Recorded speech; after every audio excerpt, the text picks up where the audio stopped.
This is our last panel of the day, but we're going to end the summit on a really high note with a chat with Kristen Eshak Weldon from Eshak Capital. I'll tell you a little bit more about her, but I'm really excited for this conversation to really sort of synthesize not just all the things we've heard today, but yesterday during our workshop as well, especially with somebody as accomplished and as globally recognized as a leader in sustainable business as Kristen, who's here with us.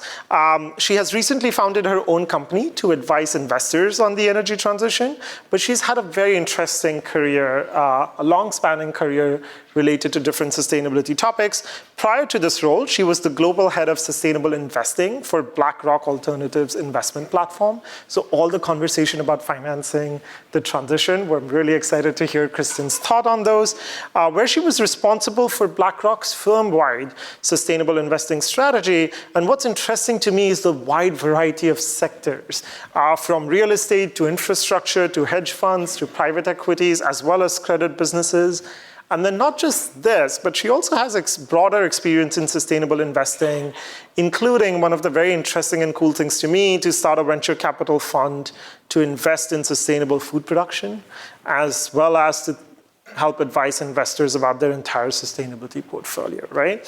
And so I'm very excited to talk to Kristen. I would be remiss if I didn't mention, Kristen is a proud McDonough alum, and she did her undergrad here, specializing in finance and international business. And you'll see those two things come up in our conversation quite a lot. So actually, let me start by welcoming first Kristen back to her alma mater, and let's give her a round of applause. Thank you. I will also mention Kristen is on the advisory group for the Business of Sustainability initiative, so we also get to benefit from her experience and wisdom in guiding the direction of the initiative. So let me start by talking about your illustrious career. You've served in so many interesting roles across leading organizations. Perhaps maybe let's start back to McDonough and you being an undergrad in sort of a traditional finance role, which a lot of our undergrads do, and then sort of this career in energy transition and sustainability. How did that evolve? Tell us the story. Sure. Well, first, thanks so much for having me, and it's great to be back on the hilltop. I think it'd been 10 years since I'd last been at Georgetown, so it's fantastic to be here. So I really think about my career in two parts so far. The first was that fairly typical piece coming out of Georgetown.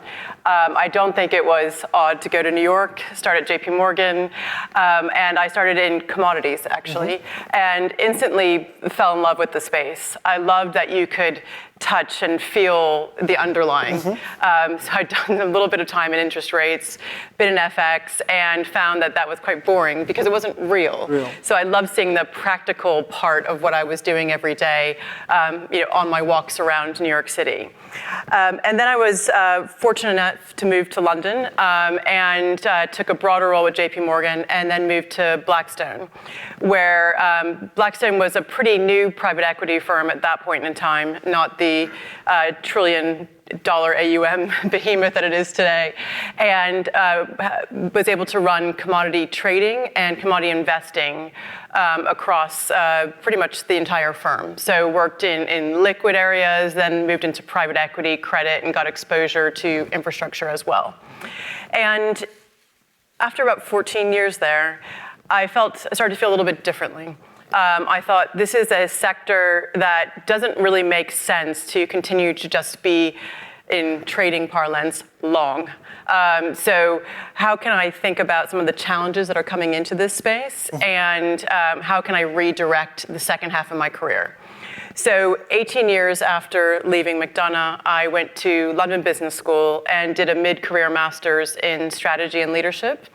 And most people at Blackstone were quite shocked at that point in time. Are you going to teach? And I said, no, I'm actually going to be a student again. And we also joked around that it was a midlife master's in terms of having a crisis and what are you going to do with the second half of your life. But the most important thing that came out of that period of time was this concept of a 100-year life. And the fact that we're all going to live longer, and that has implications for us as individuals and our careers, and the fact that we'll continue to reset, educate ourselves, evolve, but also what that means for governments and also corporations. If people live longer and the strain that that puts on our planet, but also what that means in terms of just a growing global population. And in this, I thought, how do I want to spend my second career? Thinking that I'll probably have 3 versions of this. And it was really, how can I use the knowledge that I had from being an investor in the commodity space in a more productive way? So what are the structural challenges that old economy industries like commodities will face? And that's very clearly sustainability. And one of the exercises that we did was actually write our eulogy and our dream job on the very first day of this program. And my dream job was, I want to learn to be more strategic, how to think more strategically, but apply that commodity knowledge in a different way. So I came out of that Sloan Fellowship and went to work at Louis Dreyfus Company, which is an agricultural merchant. So huge switch in terms of always working in a bank or an asset manager and going into a corporate. And similar to what Kevin was saying earlier, it's a privately held company, so being able to kind of invest alongside the values of that company.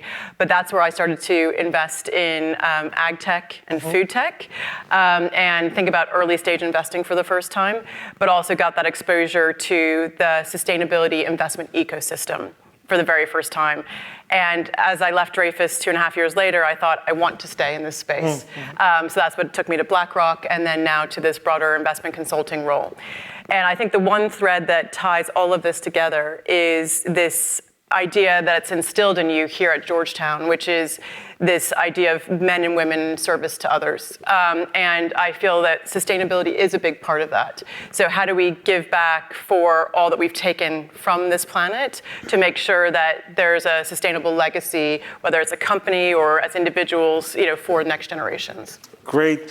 One of the interesting things has been that you've been with us through the workshop yesterday, as well as today, as well as your entire career. We've been discussing a lot about financing the transition, right? Obviously, you've played an active role in many different parts of your first and second stage of the career in that space. So what are sort of your current thoughts about how you see the state of the world there? What are you grateful to see in terms of developments? What are some of the challenges or common themes you see? It's a very good question. I think one of the things that stood out to me over the last 2 days was I'm an American who's lived in London for 22 years. The roles that I've had have been very global, whether that's been at Blackstone, BlackRock, but certainly at Louis Dreyfus, which has 151 offices around the globe. And we can get very myopic, I think, in terms of thinking about what's happening, on our doorstep. And we need to think about what's going on with climate as a global problem, and we need to think about systems change.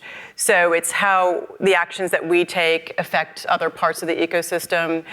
You made a point earlier about thinking about regulation or legislation with a business lens. So everything, I think Tom said earlier, that there's unexpected consequences.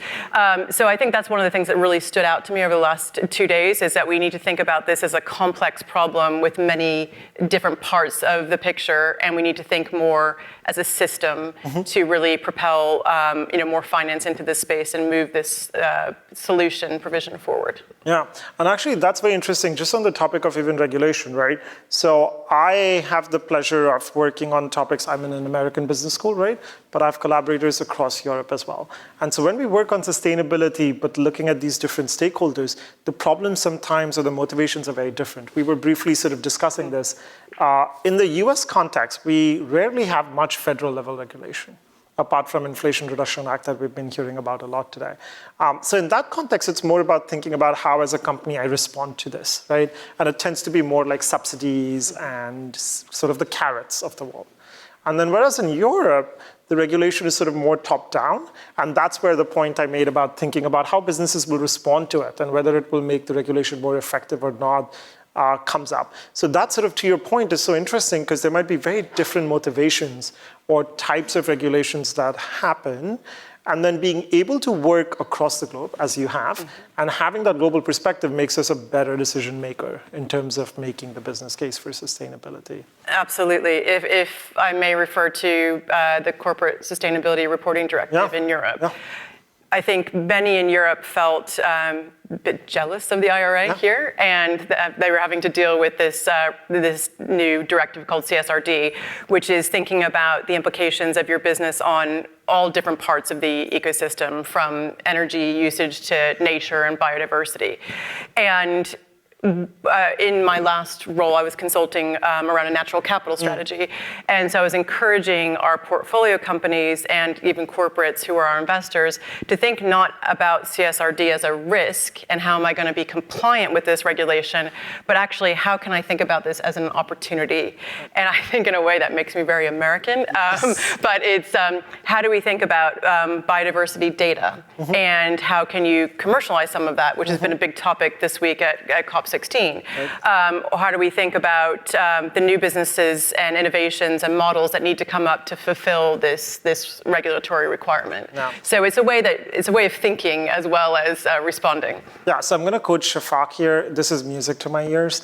I know some of the students have already taken classes with me. On the first day, I say that it's very important what approach you take to sustainability. And I usually broadly classify it as three, and your example just perfectly hit on that. Compliance, where you think about what is the regulation asking me to do, and I'm going to do that. That's kind of the CSRD in Europe and these reporting disclosures. And in fact, there's so many of them. Every time I talk to my European counterparts, there's like these 7 acronyms of 7 different kinds of reporting things, which cover everything from critical minerals to deforestation. Yes, the alphabet soup of and usually I'm just like, I don't know what we're talking about. But that's sort of the compliance approach. And of course, there's the ethical approach, right? But to me, what always resonates, and I'm glad you sort of put it that way, is the business approach. So what I loved in your comment there was taking an example of sort of a compliance obligation and thinking carefully about how do I make that a comparative advantage. So that's also very an innovative and a proactive way of thinking as businesses. How do I take the alphabet soup that I'm subject to or some future regulation that I see and start thinking about what I need to do to create an advantage or what I need to do to foster collaboration across the industry and level the playing field, right? So in many ways, yes, a very innovative approach of merging those two. Absolutely. It has to be that way. Otherwise, you get mired in this regulation, particularly in Europe. I found in one particular role that will remain unnamed, that's all that we did. And so you just feel as though you're stifling innovation, and it's frustrating to not be able to push all the finance that needs to go in this space forward. Yeah, great. So we've already started touching on this idea of policy and policy landscape, right? We've talked a lot over the last couple of days about Inflation Reduction Act and the US policy. I'll emphasize some of the discussions we had today, especially pointed to another problem in the US where it's the patchwork of regulation at the state level, right? So we don't have that federal level regulation, but imagine being a company having to deal with different regulation in every state. So that's challenging too. But maybe let's look forward, and we just discussed European policy. Let's look forward. What would be your wish list? Looking 5, 10, let's look through our crystal ball and speculate for what kind of policy would you like to see on a global scale? We didn't prepare for this one. Yeah, I know. And so it's actually picking up a thread of a conversation that happened after one of the panels earlier. I think it's bringing different types of organizations together. So if you think about the great need for, say, supply chain decarbonization, it's who are all the stakeholders along the way in a value chain. So if I look at my experience at Louis Dreyfus, for example, we're starting with the farmers and we're originating crops. So that means gathering those crops to then transport, transform, and then make them into something that's actually useful. And if you can bring together the stakeholders all along the way and have them unified in what they want from the regulation or how to respond to the regulation, then we will have more effective regulation. It's probably too optimistic to think about global coordination. Right.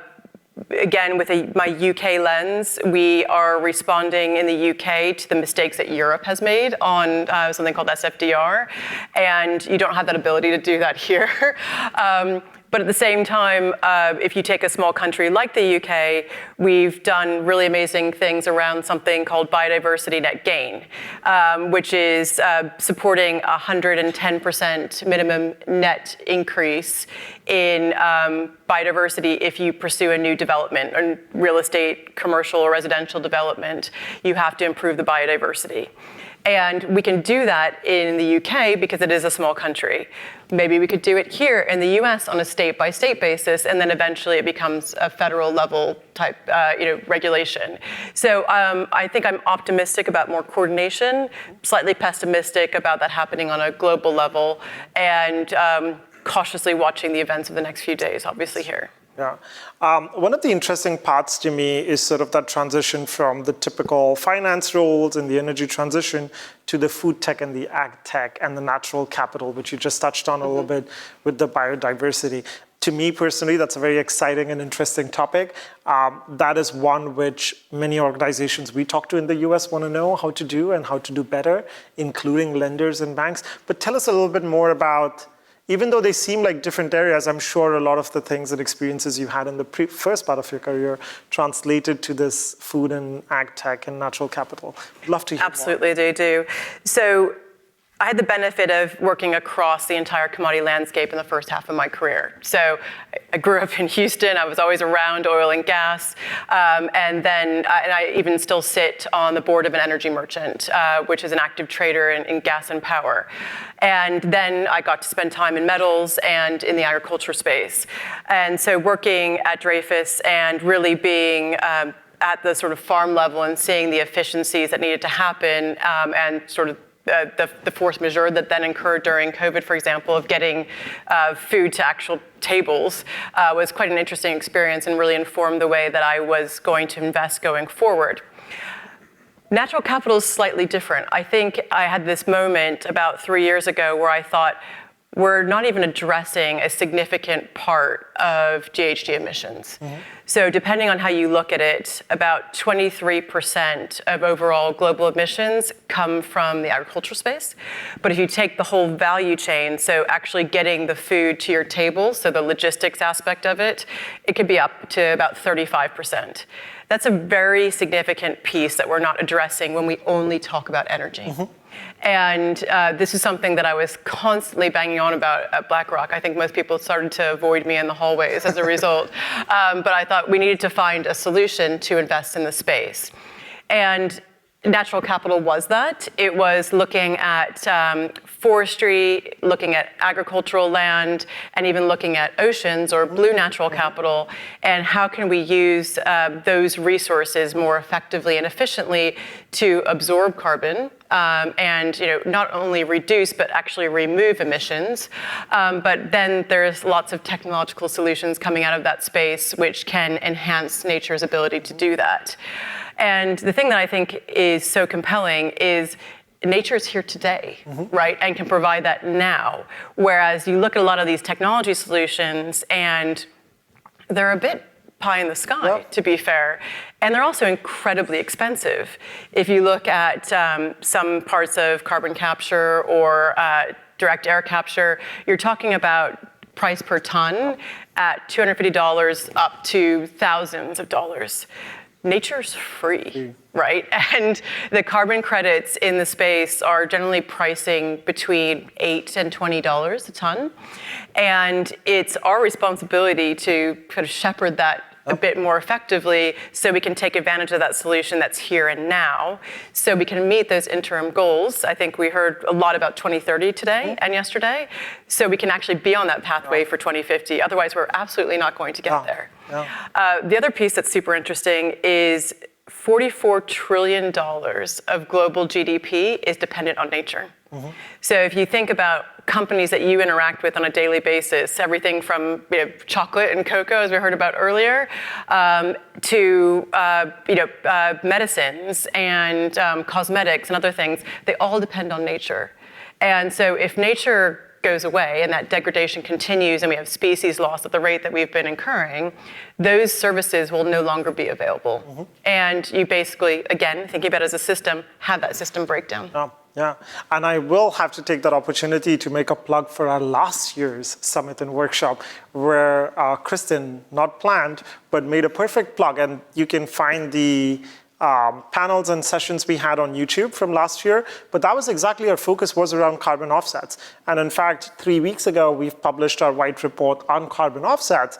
And especially while there's issues and improvements one could make in the market, to your point, especially what we call nature-based solutions in the carbon credits and carbon offset markets exist today. While there are a lot of measurement and additionality or other issues to finesse, which we discuss in our white paper, they exist today, and we need to reduce or address climate change today in the short term, rather than waiting on, as you said, the pie in the sky technologies. So I'll encourage all of you to, if you weren't here last year, to look up that content, read the white paper we had, because that gets to exactly sort of the consideration that you just highlighted. Now, here's another question that I did not mention to you earlier, but came to me as you were describing it. You sort of described how you see your career like sort of in 3 parts, right? You talked about the first and the second, and that just made me curious. What's coming in the future? What's the third part of the... Probably starting on that now with this company that I just set up. So there are so many legs to the transition. So it is energy, it is agriculture, it's nature, and sitting in one firm, for me, felt limiting because I do have such breadth of experience, not only in those different areas, but also across asset classes. So the benefit of being at a place like BlackRock was, as you said, I worked across infrastructure, debt and equity, straight through to private equity to venture. And so can I work across this ecosystem more effectively in my own company? And so I think that's kind of phase 3. So right now, in addition to the work that I mentioned before with the energy merchant, which is very much focused on scaling batteries and also investing in cleaner power across the US and in the UK and Europe, working with a ocean-focused impact venture capital fund. So looking at technologies to make the ocean cleaner and be able to sequester more carbon, but also looking at aquaculture. So how do we create more protein without using soy, corn, other materials that eventually might lead to deforestation. And that's quite interesting because it's very early stage capital and looking at new solutions in a pretty nascent area for investing. And so it's quite fun to work across these different areas. And maybe there'll be a 4th chapter, probably more philanthropic. One of the great things about working with this Ocean 14 firm right now is it actually came out of something called the Blue Marine Foundation and started by 2 documentary filmmakers about the state and health of our ocean. And so all these things come together. And so we'll see what's next. And it might be a return to the US at some point. We'll see. Great. I was going to say, that's why I was glad to have this conversation at the end of the day today, and your answer just sort of painted the picture of all the different pieces of the puzzle we have to put together to make this transition happen, right? And so I won't go back and repeat all those different things, but the variety of tools and techniques that we need to be pursuing at the same time to be able to do that. Now, my favorite question, and especially fitting given that you're an alum. So we have a lot of students in the room and a lot of alumni who would love to hear, based on your extensive experience in your career, what are some pearls of wisdom you have for them? I think the most important one is to keep learning. I was shocked when I went to LBS because I felt that I had worked abroad for my entire career, that I was really international, and I really understood how different parts of the investment ecosystem worked. And my eyes were opened up to early stage investing, entrepreneurship. So actually toyed with the idea then of starting my own business. I'm also really passionate about financial literacy and financial empowerment, and particularly for women. So I looked at starting a business while I was at LBS, which was just wealth management for women, but looking at all sorts of demographics, and decided not to do that at that point in time. But it's something that I'd love to do again, look at again. So I think that idea of constantly going back to school, teaching yourself things, knowing that we have a long journey. What you choose at 21 or 22 isn't necessarily what you're going to be doing at 46 or 70 or whatever it might be. And I think I scare my husband often because he says, well, how long are you going to be doing this? And I said, I don't know, I think probably 15 to 20 years. He's like, well, I don't want to be doing that at that point. I said, we've got to come along for the ride because I don't envision stopping at any point in time. And I think that's really important, that curiosity has to fuel you as you go and kind of continue to learn. And so this is a great platform to start. I felt Georgetown opened up my eyes to a global perspective. I was really excited to move to London shortly after I graduated and felt totally capable of doing so after my education here. And so I would encourage everyone to say yes and take those chances and try different things. Great. We have time for a couple of quick questions. If we have any questions, you can get to the mic right there. And I think we have our first question from Alex. Yeah. Howdy. So I'm actually a PhD student in what's called the System Dynamics program. And so when you mentioned systems level analysis, you might say that was also music to my ears. So I was just curious, what's the sort of, you mentioned that you would like this sort of more integrated kind of systems level analysis to be done. What's an example of something that you haven't seen that you might find really valuable? So Alex is fishing for a dissertation topic, and we're happy to help. Oh, were you the one who found your dissertation topic yesterday? Gosh. It's, I think going back to the previous panel about sort of unintended consequences, right? So I think when you think about what's the next phase of the transition, it's how do we think about sort of resilience and adaptation, and also making this a just transition. So how are the decisions that we're making now affecting the next phase of the transition, particularly if you are extending, say, this topic is particularly interesting, and I've only started my work on it, but, and we've touched on it a couple times with AI. So as that grows in terms of importance, it can be quite powerful in terms of, say, weather analysis, predicting storms, enhancing, say, the insurance industry's ability to analyze the space. But what does it also mean for the fight for access to power? And we talk about this a lot on the board that I'm on in terms of, can a utility co-locate a facility with a hyperscaler? Is that fair on the local community? Does it raise their prices, or do they have captive power? So I think all the choices we make in thinking about how it means about affordability, access, a just transition, and kind of the second order implications or second order derivatives of the choices that we make at this point in time. Great. Okay, so let me take that opportunity to thank Kristen for being here and for sharing her expertise with us. Thank you for having me. Great. Okay. And if you will indulge me, next up we have a reception, which is on the 4th floor in the Fisher Colloquium. But before we do that, we'd love to thank a few people. So first of all, thanks to all the speakers, as well as our advisory group members who were here with us all day. If we could give them a hand. None of this would be interesting or useful to do if we didn't have all of our attendees, alumni, academics, as well as our current students. So thank you all for being here as well. And then a final couple of thanks. One, let me thank Professor Eshak Weldon for everything he does, including help with his initiative and all the excellent discussions today. And perhaps the most important person, and he'll be embarrassed by this, Gabe Dorsey, our Associate Director of Initiatives, who helps make all of this possible. Thanks, Gabe.